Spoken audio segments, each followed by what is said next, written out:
పవన్ కళ్యాణ్ ఎత్తుకి జగన్ చిత్తయ్యారు. యాక్చువల్గా పవన్ కళ్యాణ్ ఇండివిజువల్గా పోటీ చేసుంటే ఈ దఫా కూడా జగన్దే అధికారం అయ్యేది.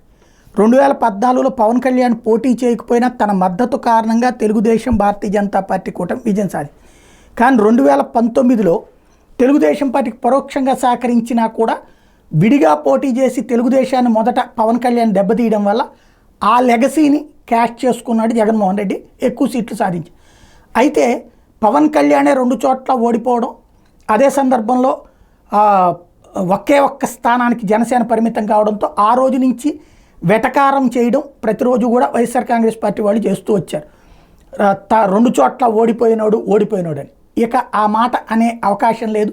ఎందుకంటే తన దగ్గరికి ఇప్పుడు తను పోటీ చేసింది కేవలం 21 స్థానాలే.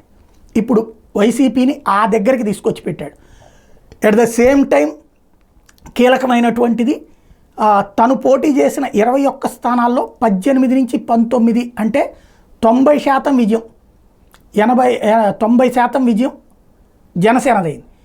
అదే సందర్భంలో అంటే టోటల్ వాళ్ళ కూటమి మొత్తం మీద తెలుగుదేశం పార్టీ 140లో దాదాపుగా 127 అన్నప్పుడు వాళ్ళకి 75-80 శాతం లెక్కలేసుకుంటే, బీజేపీ 10లో 6 అంటే 60% అనుకుంటే 90%కి పైగా విజయం అన్నటువంటిది జనసేనది. పైగా 151 స్థానాలతో అప్రతిహాతమైనటువంటి విజయం అన్నటువంటి వైఎస్ఆర్ కాంగ్రెస్ పార్టీని 23 స్థానాల దగ్గర పరిమితం చేయడం అన్నటువంటిది పవన్ కళ్యాణ్ బయటకు వచ్చాకనే సాధ్యమైంది. చంద్రబాబుని అరెస్ట్ చేసినప్పుడు సాధ్యం కానటువంటిది, మొదట రానటువంటి టెంపో పవన్ కళ్యాణ్ ఎప్పుడైతే జైలు దగ్గరికి వెళ్ళి ప్రకటించిన తర్వాత వచ్చింది.